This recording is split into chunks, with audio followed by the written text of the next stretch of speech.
Jessie B. Scrapbooking back with another process video. Today I am doing a hop to celebrate Peartree Cutfile's first birthday celebration.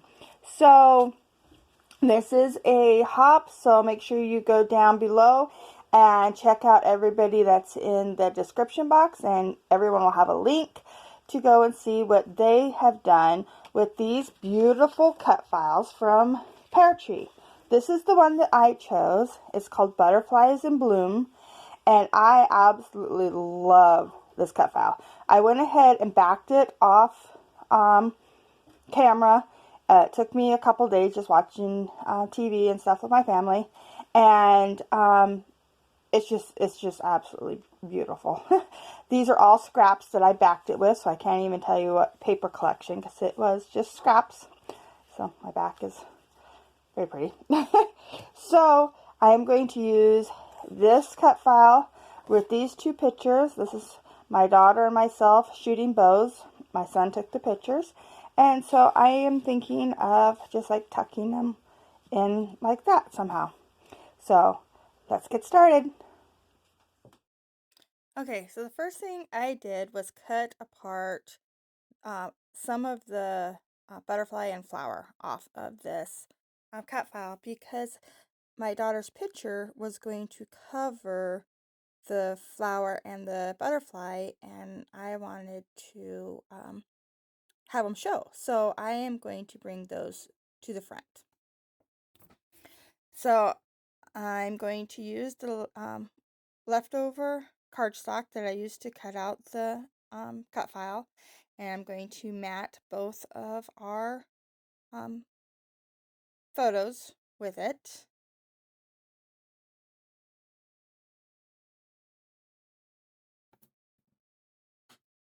That way it kind of will stand off the background a little bit, but yet make it look like it's part of the cut file too.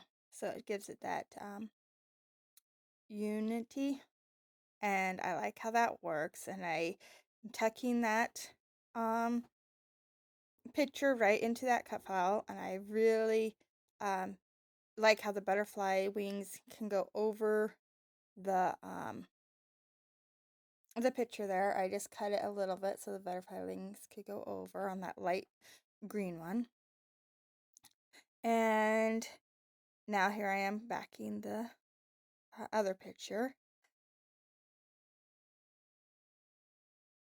I guess I probably could have cut this out, but it's not a very long video, so I'm just checking, making sure that if I didn't have the full mat, it'd be okay, because it's hidden underneath, so I don't have to worry about trying to add in an extra little chunk or anything. So there we go. And here's where I want to add in this flower, and the leaf I cut off because it was in the wrong spot. So I just moved it to where I wanted it. And I get all ready to glue all this down, and as I'm looking at it, I'm like, oh, it needs more.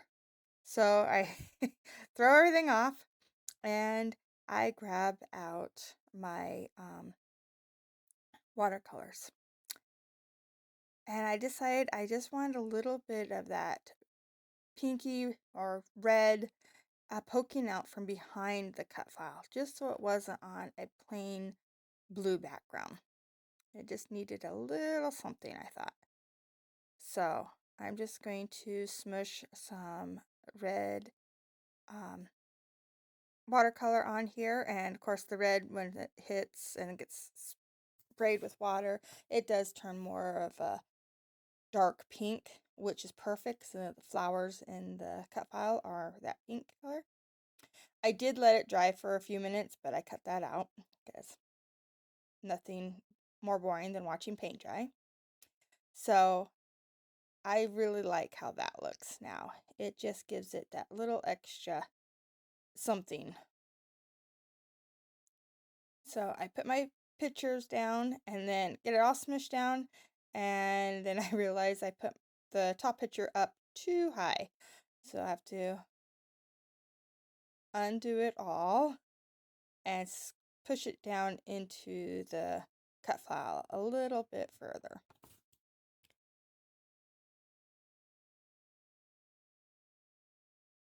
There we are.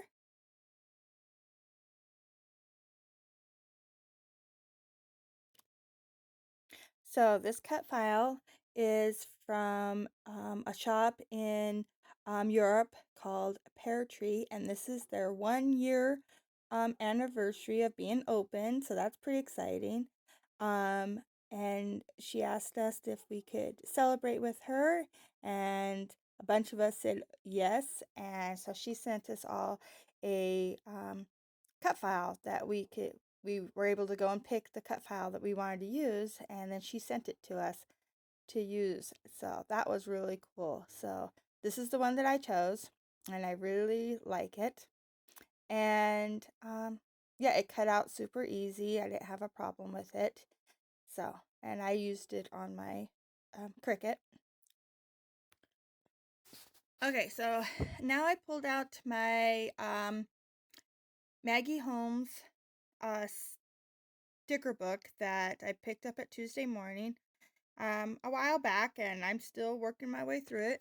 I really like it, and I figured the colors in it matched what the colors I picked for my cut file. So I'm just picking out some banners to go in the two clusters, and then I've seen those little bows, and everyone knows you can't have naked tag holes, so I put the little bows in the tag holes, and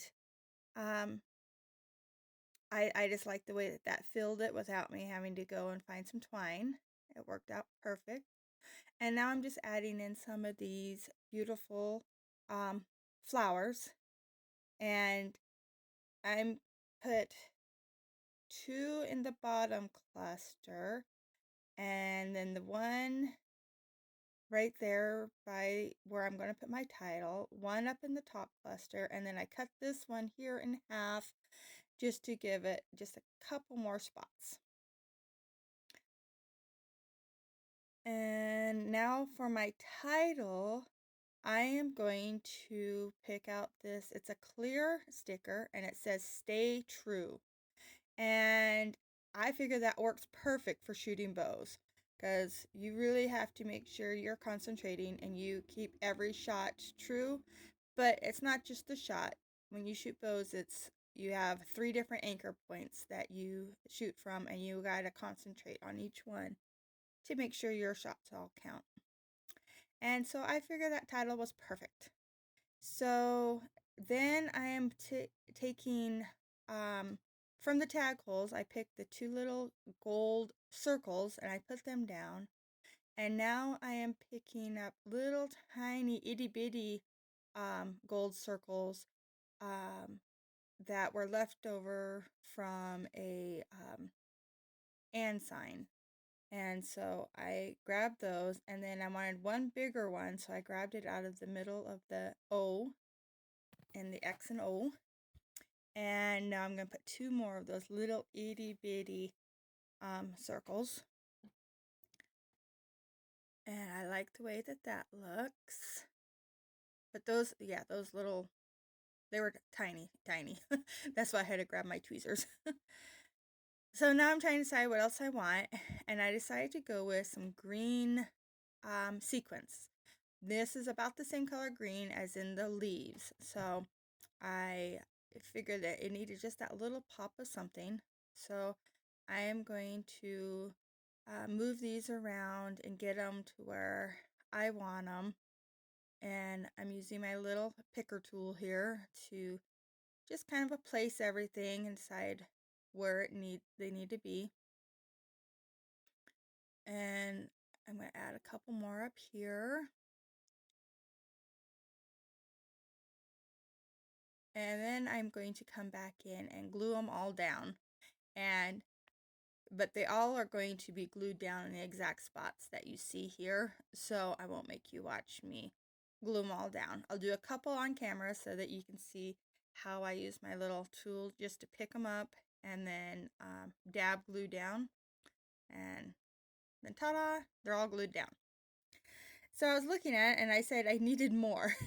So now I'm going to come in and I'm going to rip 3 different spots on the background here, and I'm going to take a piece of pink paper with little white dots on it, and I'm going to just put it down for that little bit of that tear through so you can see through it. And I really like the way that looks. And after I get everything all cleaned up and everything was put away, I'm looking at it going, oh, it needs more. So I do come back in and add white paper. So it looks like there's 2 layers of ripped paper. It'll go the pink, the white, and then it has the blue. But you don't see that on camera because I do it, afterwards. But I do show it in the close-up pictures because I was getting ready to take the pictures when I decided it needed it.